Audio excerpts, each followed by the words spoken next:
Hello and welcome to Overtime Hockey Talk. My name is Mark Paul, my co-host Justin Baker, joining me as always. Justin, what's up? How's life? It's been so long since we've talked. We Yeah, look both 3 very days. plaid. Oh, yeah. I didn't No, even we're notice rocking that. plaid. The flannelly plaid vibe. We should match more often. We really should. Yeah, I have more. I had I have more. a lot of flannel. This is my only flannel. Is it really? Yeah, Hmm. yeah. I need Wow. more. I'm yeah. I've got the lumberjack thing going on, so it's makes sense. Yeah, we're so like you said, we did just hang out a couple of days ago. We did an episode, top 25 players of the last 25 years. If you have not checked that out, go and listen to that now. Subscribe to the show. On today's show, though, we are going to get into some current topics that are going on. We just figured we'd toss some questions back and forth to each other. So we're going our 10 burning questions. I've got 5 for Justin. He's got 5 for me.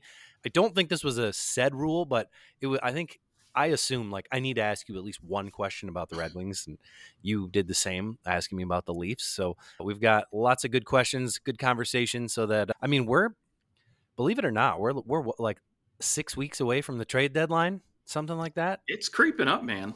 So, and first we're gonna get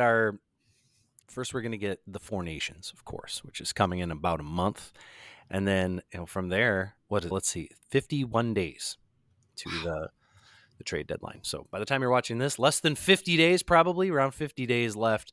So really not much time at all.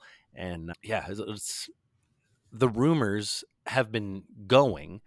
I feel like nothing has really happened all season long, though. I'm waiting because there's usually always like there's one team Yep. that January, close to February, they make a huge splash, right? And then of course that just kind of trickled down a little bit, little moves here and there, but really we haven't had that big move yet. So I'm Yeah. fingers I, crossed. I would say, as far as like rumors go, this has been a down year for some burn, like, oh man, these trades are out there. Like, yes, there's been the Rangers and the Canucks and a little bit of this like Sabres Cousins stuff, but nothing that's just going crazy right now. And maybe No. if you're a New York Rangers fan, you're going, well, all we've been hearing is trade rumors. But yes, it just feels a little more quiet than usual. Yeah, I agree with you. I think a lot of that has to do with the competitive balance we've seen, right? I mean, what was it a week ago in the Eastern Conference? All 16 teams essentially were, maybe 10, 8 points out of a playoff spot, at the worst. So really, when you're only 4 or 5 wins away from potentially hitting a wild card spot, right? You're not really thinking about giving up on the season yet, especially like if you're Buffalo, for example, right? You're not looking at trading guys, making a big move yet, just because, again, you're still kind of in it. But Yeah, really, are ish. you in it though? But Although, hey, in the Atlantic Division, you've got 7 of the 8 teams above 500. That's pretty unusual, I would say. I mean, you've got in the Metropolitan Division, there are only 4 teams above 500. So that's and crazy. I think the next close and yeah, 5 in the Pacific and 5 in the Central. So by far the most competitive division, top to bottom. Not necessarily, I'm not putting. I'm not trying to put Detroit. I'm very much on the fence. We'll get to Detroit. We'll get to Detroit. We've got some questions about that. Why don't we just jump right in? Because we could dance around asking these questions all for the next 45 minutes, but instead let's just start asking the questions. Why don't I go first? Because we're talking about the New York Rangers and the Vancouver Canucks, this one seems to fit. Who gets traded first? Is it Pedersen, JT Miller, one of the two, both of them? I doubt both of them, but one of the two. Or is it Kreider / Zibanejad, depending on who you talk to? Which group makes that move first? Ooh. Yeah, I love this question, and like you said, it's pretty much been the only like big rumor going around as of lately. And it could be for each other, so it could Right. happen at the same time. But from what I understand, that has been proposed, but it didn't go anywhere. Yeah, I mean, honestly, I really think it's probably going to be Elias Pettersson or JT Miller. And I mean, to be quite honest, it could be one of those two guys for another one of our other two guys that you talked about, right? Zibanejad and Kreider. And for me, really, it comes down to, you look at Elias Pettersson, right? We know he's done, that 100-point season. He's got that massive contract. But the difference between him and these other three people we're talking about here is he's under 30 years old, right? So with that age gap, right, obviously teams are much more willing to take a chance on a guy who's already proven he can put up 100 points, but yet he's still young enough to really kind of rebound if he is struggling a little bit. And, when you're in your 30s and you're kind of struggling a little bit, a lot of times it's easier to just say, you know what, this is probably it, right? The career is going to start dipping now. This is, the end. And it becomes harder for teams, other teams too, to be willing to take on a contract, right, for a guy like JT Miller, right? Unless there's kind of guarantees or sometimes even money going back the other way. A lot of times teams are a little bit more scared to take a guy in his 30 with a lot of term left, right? Well, and when you're talking about a lot of term, but also, there was some, when he was out for a while, and like there was that portion of it too. Hmm. Like, how committed is JT Miller here? I would imagine that that's being tossed around as well. Yeah, absolutely. And not to mention that, but when you talk about the contracts, JT Miller, Zibanejad, these guys all have no trade clauses on their contract. So they control really where they're going. Where Elias Pettersson, his doesn't kick until next year. So if there's a time to move him, if you're trying to shake it up, it's this year or maybe even this offseason. I'm not sure exactly what time of the year his no trade kicks in for next season. But again, it's the time to move him. And, of course, you're not going to get an Elias Pettersson back in return, right? But Oh, maybe you get a star defenseman, which is what I think Vancouver really wants. They need another top four defenseman and another guy who can play center. So, for example, right, we take a team like Detroit, for example, who I know has been kind of kicking the tires on a guy like Dylan Cousins, for example. But if maybe they're looking at a guy like Elias Pettersson, right? Obviously, maybe you're sending back a guy like JT Compher, who again would be a serviceable, middle six, I think, centerman for Vancouver. And if at the very least, right, then they can go pluck, one of Detroit's, defensive prospects because they got a lot of them. But I don't think, obviously Detroit's going to be a viable trade partner. But again, that's just an example that comes to mind. I don't see how you could give up on Pedersen at this. Like, I mean, he's still a great player. I think, to me, you're looking at JT Miller. You make this move with the Rangers because Mm, he wants to go there. He will go there. He will waive his no trade clause to go to the Rangers, and you yeah. figure out how to make that happen.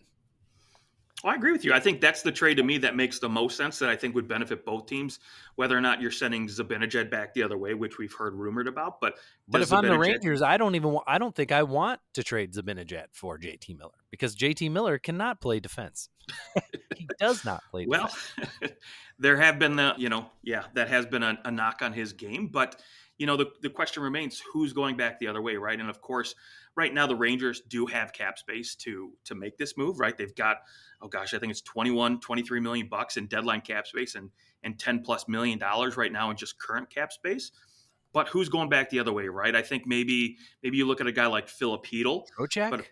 yeah, Trocheck maybe, but I think honestly, to me, Trocheck's the guy that I've been hearing lately that if they're going to make somebody else captain this year, he's the guy, right? I think he's been the voice in the locker room. I think that most guys respect. So I don't see him getting moved either. Yeah. And see, to me, Vancouver, I mean, they're still very much in the playoff hunt. Like, they're 1 point out of the playoffs. They're still there. They still have a shot. The Rangers, on the other hand, I mean, we're talking 5 Mm, points out of the playoffs, and things like it doesn't look like they're ready to turn things around by any means. Like, they've been bad on the road, they've been bad at home. At least Vancouver has been really good on the road. They have been bad at home, but they've lost 10 games in overtime. That's almost like, or a shootout. That's almost incredibly unlucky. Like, that's so many games to lose in overtime that you almost look at that and you go, all right, the Rangers, they've only lost three games. I'm trying to get 3 games in overtime. Whereas, so then you go, well, they're losing a lot of games in regulation. That's a bad look. But when you lose a ton in overtime, hey, yes, your points look a little inflated, but also we all know like 3-on-3 is a relative toss up. Like, yeah, there's some teams that have a little bit better record, and then there's other teams that have a little worse, but usually it's a relative toss up, especially when you get to the shootout later on. So I look at that and I go, I mean, Vancouver's very much in this. I mean, you look at, they go, if they were to win 3 of those other games, they're securely in a playoff spot right now and fighting with the LA Kings for the 3rd spot in the Pacific. So I think losing either one of those players, unless you get someone back who has an immediate impact, I think it's a mistake. Mm. Even if they don't want to be there right now, I think you go, this season is still viable. Let's figure this out. Get Rick Tocchet on board. Make this happen. I think that it would be a mistake to give up on the year, based on like what they've been able to do thus far, and almost like a little bit unlucky. So we'll see what they do, but I think it's a mistake to give up on what they have. Fair. At least for this year. Like, much easier to move, and I know a no move kicks in, but much easier you could probably convince him to move, Pettersson to move, if you really felt like you needed to deal him. He only has 2 years left on his deal after that, so I think you could convince him to move if it was to somebody that he wanted to play for. Okay. All right. Oh, it's your question. Yeah, let's go. So look, speaking of Vancouver, right? They've been doing this all with a relatively unknown goaltender in Kevin Lakin, and right now he's playing phenomenal. Which is a segue to my first question to you, because I look at Toronto, right? Your team. We've talked about this many times, but when I look at the goaltending there, right? We've got Stolarz and we've got Wall there. How confident are you with these two goaltenders going into maybe the final stretch of the season, the second half, and potentially the playoff with both of these guys? And do you think maybe Toronto makes a move to bring in another goaltender? No, I don't think they do. I think they're pretty confident in what they have in Stolarz and Wool, and I as far as a backup goes, like between Murray, Hildeby, come playoff time, you're probably not using that third guy anyways. I know it happens, but as far as third string goalies go, I think that they're pretty covered. And unless just someone falls on their lap, it's not like you're going. I know, like Tristan Jarry went on waivers today, Yeah. and I thought, ooh, what would that look like? I don't think anybody's going to touch him. Obviously, he has way too big of a cap hit and has proven that he just can't play anymore, which is unfortunate. My assumption is he goes on waivers. He goes down to the minors. At some point, they'll bring him back up, but he will probably be bought out because he's got 1 year left. 2 years left. Yeah. So I mean, either you're buying him out, like to buy him, either you buy him out or you trade him and hold on to some of that cap space. But it's going to be tricky. You're probably going to be trading a pick with him just to make that happen. 3 years after the season left. Oh, 3 years left. Okay. Yeah. Well, there's a lot of rope left there. Good signing there by Dubas. Dubas is just, man. Yeah, I think the way Stolarz played before he got hurt, I think you're more than confident with him being your number one guy. Yeah. And if he is hurt, Wall, I think is good enough. Do I wish they had a superstar goalie? Sure. But I think that Stolarz could get it done.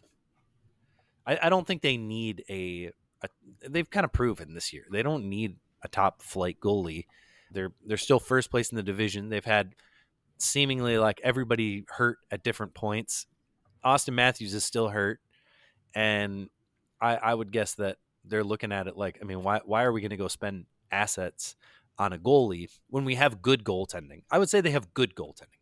It's been fine. It has not been the reason that they've lost many games this year. That's fair. The reason they're losing is because they lack depth scoring. This is like always most of the really good teams in the league. What do they lack? You go, well, they lack depth scoring and maybe some like a top 4 defenseman. How many teams in the league do you look at? Depth scoring, top 4 defenseman. Like everybody. Pretty much everybody. Yeah. Okay. Well, I mean, a combined 8 games of playoff experience between the two of them. So yeah. Good luck. That's true. Mm-hmm. But you look at like Antti Niemi, how much experience did he have going into the playoffs? Yeah. Corey Well, Crawford, how much experience did he have before he was going and winning Stanley Cups? So not a lot. well, let me ask you. I mean, if you can get a guy like Alex Lyon, for example, right, it cost you a fourth or third round pick, would you want to bring in a guy like that towards the end of the year? I suppose if you felt like if Stolars isn't healthy, Hmm. if it maybe takes him a little bit longer to get back, my guess, I think it just came out yesterday that he was a few weeks away. Mm. So a few weeks, my guess is I look at that and I would go, well, that means he's back before the Four Nations. And if there's any question mark about whether he's 100%, they'll probably just go, just like, we'll go into the Four Nations, like take that time off, come back fresh at the end of it. Or they throw him in for a game or two and then give him that extra rest to kind of see how he responds to playing again. But yeah, I think the Leafs, for the most part, stand pat in the goaltending. They've got too many other things they need. Yeah, well, won't disagree with you there. And John Tavares, I don't know if you saw, went down during practice. I think today I didn't see that. looked a little banged up. Haven't heard anything about it, but yeah, they were doing like some little mini skate, mini drills, and Perfect. saw him go down in the corner. So That seems to be the year they're having. Just like yeah, stupid little injuries that nag. mm-hmm. But that's what happens when you play hockey all the time. It's gonna have stupid injuries that nag. Yeah. Mm-hmm. All right. Let's jump. We'll stay in the Eastern Conference. Looking at the Washington Capitals, they are now just blowing everyone away. 63 points. They are one win away from 30, which no one else in the NHL has yet. The the Winnipeg Jets have 30. Mm. But in 45 games. They played one more game, so they could match them, and they have more points. So tied for first place in the league in points.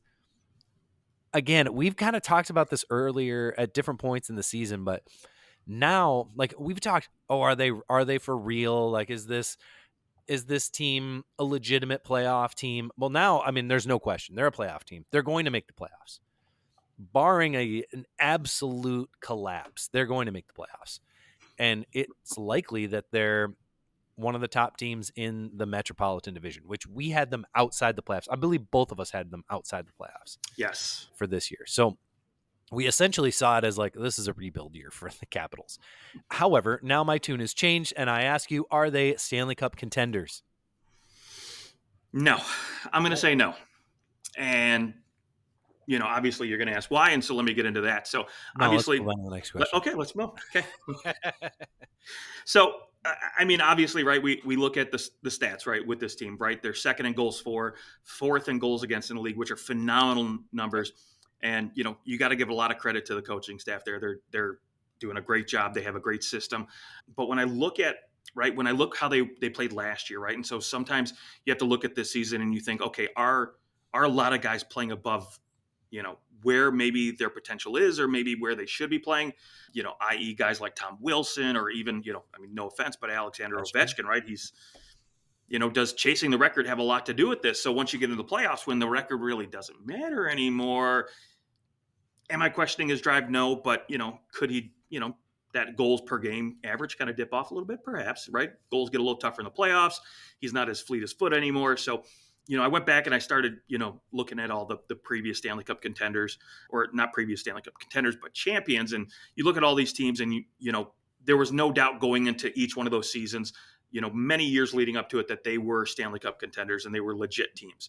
All of these teams, leading back, pretty much, with the exception of maybe St. Louis in there, all of them had a star forward player, as far as, no offense to Alex Ovechkin, but he's not the superstar he was, right? I mean, he's a second line guy at best, and you can't really rely too much defensively, with his game. But outside of that, they had a star, most of these teams had star forwards. They had a, top, 1-2 defender that you could absolutely rely on for 28 minutes a night, which I do think the Capitals have. And they all had, a legit goaltender, which, there were no questions about, right? So, Vasi, Borowski, right? The year they lost the cup, right? He just kind of stepped up and then proved again, hey, I am this Vezina winning goaltender. So again, no question marks about what's in net. For me, Logan Thompson is my guy, and I think, it's still a sham that he's not on the Four Nations over Sam Montembeault, but that's a whole nother discussion. But, again, the 19 question, and 2, dude, insane numbers. But I mean, 92 and 3. right. But, at some point, right, like I said, he's going to take over as the number one. But the difference is I haven't seen consistency out of this team as far as, multiple years leading up to this, right? So they're still kind of fresh as far as, being on the scene and this dangerous threat of a team to the Stanley Cup, playoffs. So if they go in there this year, they win a couple rounds, they maybe get to the Eastern Conference Finals, they look good, coming in next year, of course, I'm going to say they're a Stanley Cup contender. But having the season they did last year where they barely squeaked in thanks to the Wings, losing a couple in overtime, and again, with that lack of superstar power up front on the forward group where again, no offense to Alexander Ovechkin, but you look at the rest of this team, Protas, Pierre-Luc Dubois, Tom Wilson, are these guys that I think that can drive play and really steal a game if they need to? Probably not. So, But those, I mean, you look at where's the difference between last year? Well, we definitely didn't have a Dylan Strome with a point per game. sure. We definitely didn't have like Protas. He wasn't doing what he's doing. Mm, Pierre-Luc Dubois, there's the addition that has seemingly changed everything for this team. right. And maybe that's the difference maker. If we're looking at something that has made a huge difference, it's in goal, and it's Pierre-Luc Dubois. He's found a home, and he's kind of like, dare I say, they have found a replacement for Nicholas Backstrom in Pierre-Luc Dubois, because I think they found somebody who doesn't want the puck. He doesn't like having the puck. He likes to dish it. That's what I mean. He likes to dish it. He's not a goal Sure. scorer. So I think you found your guy, and he seems to fit alongside Alex Ovechkin. And Alex Ovechkin is such a huge personality. There's no room for Pierre-Luc Dubois to be Pierre-Luc Dubois, and it's perfect for Pierre-Luc Dubois because he needs to not have the spotlight, and somebody else needs to have that. So Yeah. I think that it's going really well, and like, hey, he's what, 27? Yeah. He's still young. And again, I was the an idiot inconsistent when I was play that and age, so. yeah, well, just his inconsistent play in the past, right? And again, I need to see it to believe it with this team before I'm going to dub them a Stanley Cup contender. Okay, fair enough. All right, your question. Yeah. All right. So just with the NHL, right? We obviously we're talking, these superstar players, right? But what I want to know, speaking of superstars, who is your Hart Trophy favorite and potentially maybe the next big superstar in the NHL? My Hart Trophy favorite. Well, I gotta say, I'm really between Kirill Kaprizov was the first name that came to mind. There's like, what team has one guy, and he's only played in 34 games. The guy has 20 even strength goals. That's just ridiculous. And I look at what he's done for that franchise, a franchise that's not supposed to be competitive right now, and they are, and it's a bulk of that comes because of him. So I look to Kaprizov, and then I think I gotta look to Kucherov. Okay. Kucherov would be my other guy because, man, he's the Tampa Bay Lightning they're just scoring goals. They look good. 153 goals. It's crazy that they seem to be losing a lot of like 1-goal games, and then they blow some teams out. But for what this team lost, to still be chugging along, I mean, Kucherov's got 63 points in 40 games. He's just spectacular. He probably is going to end up with close to 100 assists again. Maybe not 100. I think he definitely is. He's missing Stamkos for the apples, but he's just making it up by scoring a bunch of goals instead. Scoring goals himself. He, right now would be on pace for almost the same production as he had last year, which is unreal. And last year he won. The Art Rossum was second in Hart Trophy voting to Nathan McKinnon. So I mean, and McKinnon, even, there's so many good choices for this award, but I'm going with those two are my choices right now. Those guys. Okay. I don't hate it. Don't hate it at all. And wasn't Kucherov your choice last year when we were doing the end of season, picks there? Yes, I believe he was. I feel like he was. Yeah. Yep, Okay. he was. I like, man. I mean, he's just, there's something about him. Like, He's a special talent. some guys you just look at and you're like, some players you feel like you know them. Like, you're like, I know your tendencies. I know how, like, why what you do works. And him, you're like, I don't know anything about you, or like why what you do works. Like, he just he just has his space. He can create space, he can find space, and that is a unique. Usually, it's one or the other, and he can do both.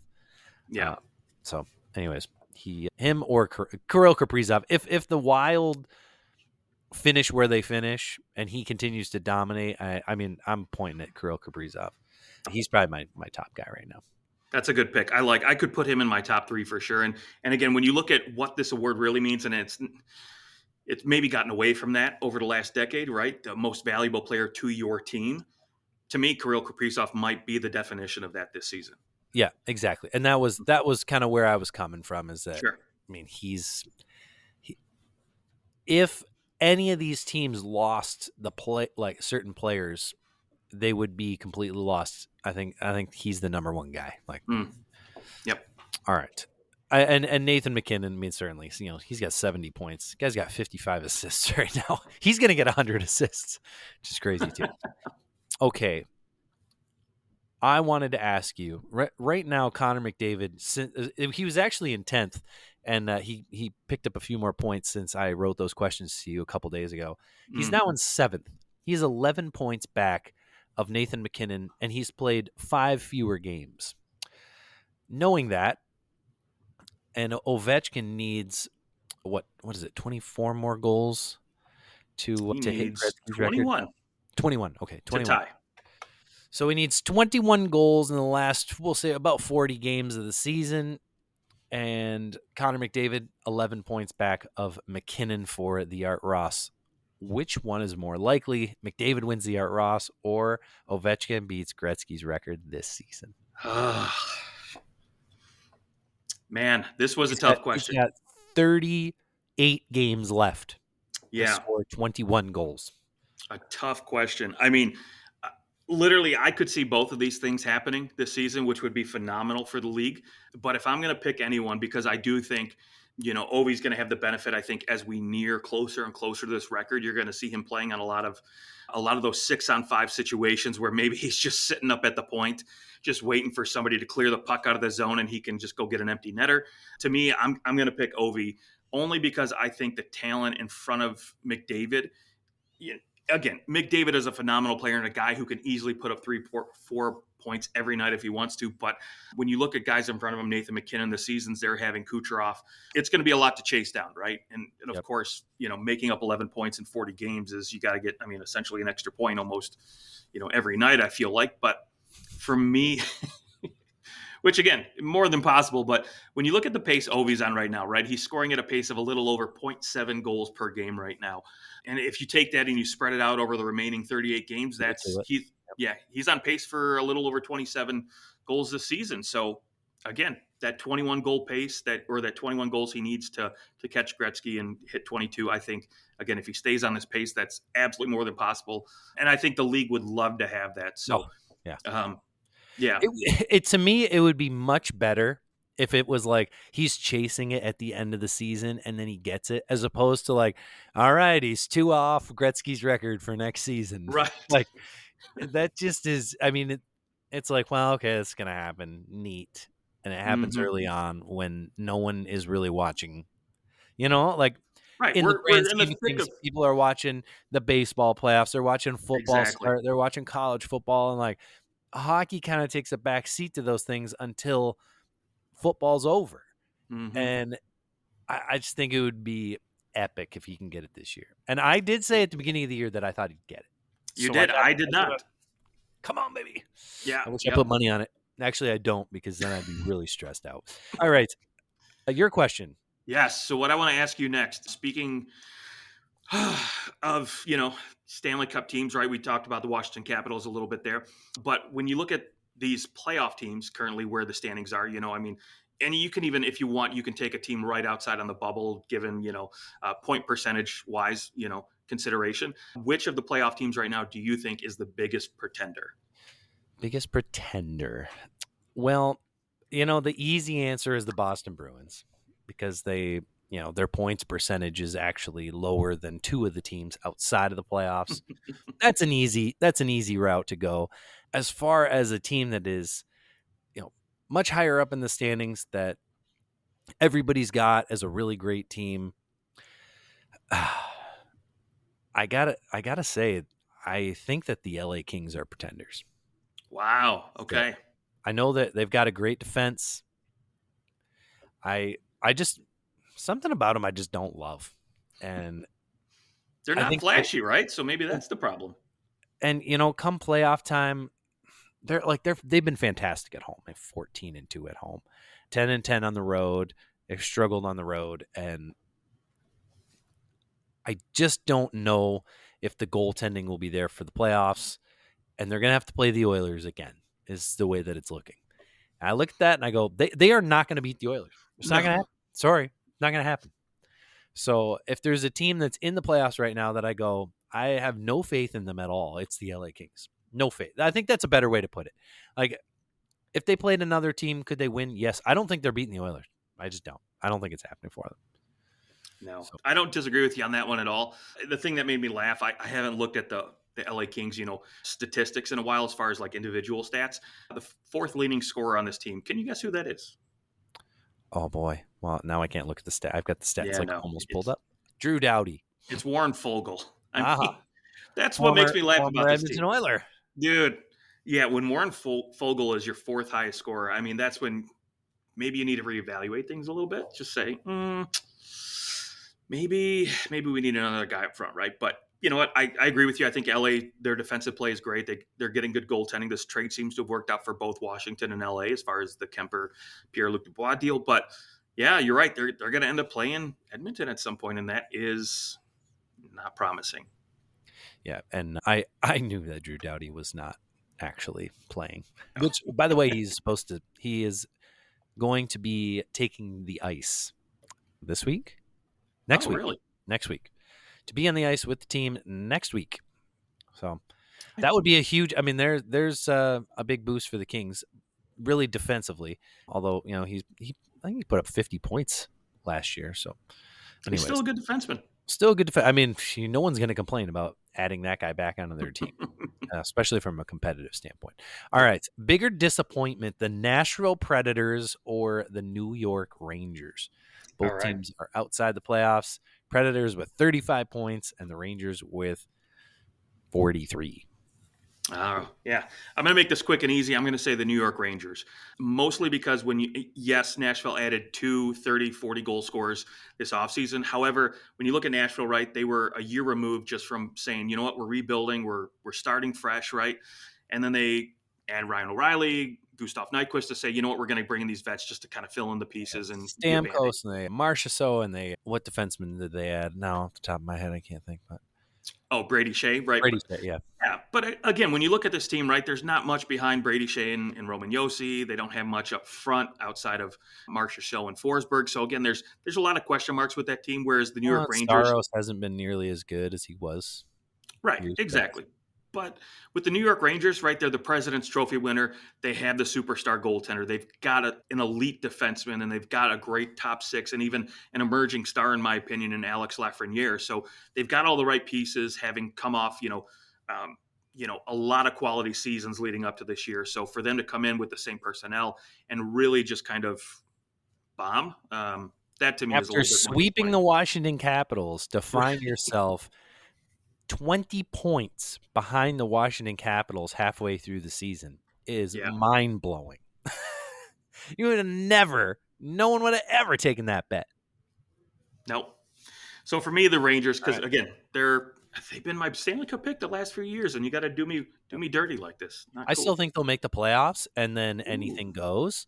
And whereas the Nashville Predators, there's no shot at the playoffs. There was super high expectations, and they're out of it already. They're completely out of it. The Rangers are absolutely still in it. They go and they win. They've got a couple games in hand. They go and win those games, and they're knocking on the door. I think, between the two, the Rangers still have a shot. Predators halfway through the year, they're not even watchable. They're 14 points out of the playoffs. It's crazy. All right. Your question. Yeah. Next question. So, Boston Bruins, right? You said they would have been the easy pick for the playoff team. That's been the biggest pretender. But what to you has been, I guess, the biggest issue? And maybe is it time to rebuild? Don't think it's time to rebuild. I think you got to figure out what's going to happen with Marchand. Hmm. The whole Pasta Marchand thing was so overblown, and of course, Marchand comes out and says, the guy who started that rumor that we're mad at each other and we're playing on different lines because we don't like each other is like the furthest thing from the truth. And I think he posted a picture of Pasta on his back and they're like flying around. It was just a stupid rumor. And even if there was some frustration, like you can have two guys who are best friends go through conflict. Man, you're not going to be best friends with somebody for years. Play a sport with somebody for years and never yell at them. Hmm. Like you're two dudes and you probably get drunk every now and then together. So eventually somebody's going to yell at somebody, and it probably happened, and that's how a rumor started. But that's stupid. I think Marchand signs in Boston.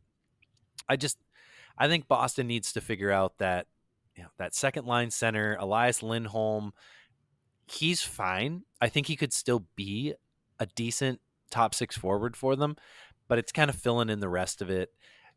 McAvoy's having a down year. Coyle looks as though he's spent, and they'll need to move on from him. I think there's just a lot of things that have gone wrong. And then Hampus Lindholm, he's only played 17 games this year, and he really is the glue of that defense now, because I mean he's that stay-at-home defenseman who just gets it done. He shuts everything down, and he was hurt. I mean, he hasn't played since November 12th, and I think that has really hurt them. So I think all those things. This is maybe the year where you go, we got to retool. There's no way this team's rebuilding. They'll retool. Yeah. You don't rebuild when you have a guy who can score 60 to 70 goals in a year like Pastrnak can. And the goaltending, which hasn't been fantastic. Like Swayman's definitely had a down year. Korpisalo has been a little bit better statistically, but both guys bad. Swayman screwed himself. It's always the guy who holds out for more money. Yep. I mean, good on him for getting more money, but like it's like a broken record. If you do that, you will have a bad year. You will. It always happens. Somebody can tweet that. Send us, or here's 3 examples of where that didn't happen. But it's almost a given. So I think they're just suffering from a couple things, and they need to kind of find a different mix. But they don't need to go like Pastrnak doesn't need to go. Marchand's probably he will re-sign. They'll work it all out. I mean, good on them for not signing an extension. Also, why not? If you think you're going to miss the playoffs, why not go, hey, just trade me somewhere. Let me go have some fun, and I'll come back. That's what Doug Waite used to do. He used to, Carolina, you trade me, I'll come back. Yep. Just trade me somewhere. I can get a couple. I'll go to Edmonton and yeah, why not? Yeah. Why not? That's what I'd be doing every time. All right, one more question for you. It is about your Red Wings. What are the Wings doing different? I know they lost last night to the San Jose Sharks, which is, we'll just pretend that didn't happen. Yep. Before that, 7 wins in a row, 7-2 with a new head coach. And what are the Wings doing differently? Yeah, 2 things really for me. It's accountability and a coach that knows how to adjust, right? So putting in the right systems and being able to adjust on the fly during games, right? Whether that means just, okay, cool, we need to back off the puck a little bit more, or we need to pressure up, on the boards a little bit more and go into those corners, go into those dirty areas. Hey, we need more guys in front of the net. Whatever those little things are, they're making those adjustments in game, and it's actually working, right? Where Lalonde, it was just, let's jumble up the lines really quick, and that's the only thing I can think to do. I heard it last night, after that game, Todd McClellan came out and said Justin Hall had a shitty game. Like he was garbage, and he knows it. So again, Todd McClellan's not afraid to call guys out. He's not afraid to hold guys accountable for poor play. And I think, that was the problem with Derek Lalonde. He gave the same repetitive answer. And now these guys, can come in and maybe they feel a little pressure from that, but I think they look like they're just playing a little bit more carefree and, they're not gripping the stick as tight. They're not, feeling the pressure as much anymore. I think, with a new coach coming, you always get that little bit of boost. And I think that comes with knowing that, okay, cool, our jobs are safe for a little bit longer, but, we don't I'll have to give you worry as much. my 2 cents. Please. Todd McClellan walks in. Patrick Kane, in those 7 wins, 13 points, 5 goals. Larkin tearing it up as well since McClellan takes over.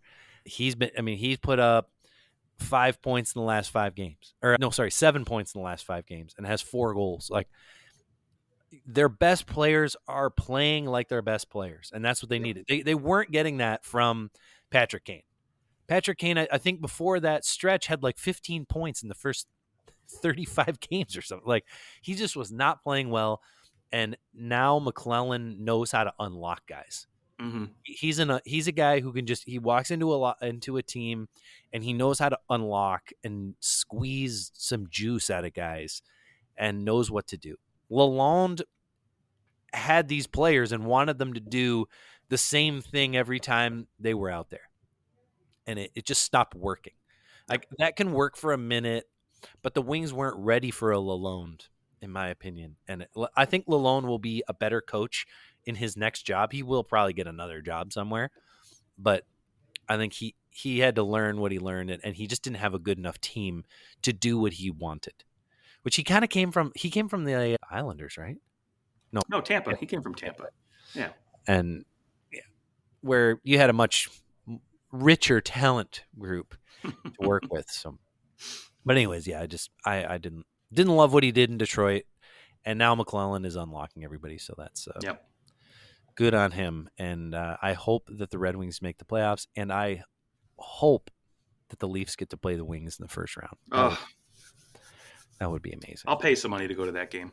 I will go to one of those games with you. 100%. Yes, absolutely. Yes. One more question for me. Yeah, let's make it quick. So if the Wings make the playoff, that would be a surprise, but I want to know what has been your biggest surprise during the first half of this year. Columbus Blue Jackets. All right. First half of the year, they're in the playoffs. Love it. And they lost their best player. And I mean, he's obviously there in spirit, and they've been. We talked about how this could happen. That we wouldn't be totally shocked if they had. I said it wouldn't. If there's some level of like, well, it wouldn't be totally shocked if they were to channel this into something, and they went out and you're playing for something bigger than yourself. But I also thought that the first 10 games would be that. I think that's what I said. I said something about like, it wouldn't surprise me if they had a really hot start. But they've managed. I mean, right now I think they're 8-2 in their last 10, won their last 5. They've been great at home, terrible away. But yeah, they've been a big surprise for me. And if I had to go another team that is my other biggest surprise, no, they're my biggest surprise. Well, the Washington Capitals, definitely Washington Capitals. But we just beat them to death so much. I like Columbus better. That's a much better pick. And there we go. Zach Werenski's my Norris Trophy pick right now. And if you told me, even pre, Johnny Gaudreau, incident, that Sean Monahan, when he first came on board, that he was going to be a point per game player, even playing with Johnny Hockey, I would have said, "Nah, you're high. That's not going to happen." What a turnaround. Dude, love it. Turnaround for his career. He's been great. All right. Well, that is our show. Our 10 burning questions. Let us know if you have any other questions burning a hole in your pocket. We'd love to answer those. And you can find us on Instagram and X at OT Hockey Talk. I ditched the TikTok because what's the point? Bye. Pass away soon. We get on Lemonade or something. I don't know. Or there's some new China one, red something. It's got a red logo. There's going to be something new here in a minute. There's going to be something to teach me Mandarin. All right. All right. Well, that's our show. We'll talk to you guys soon.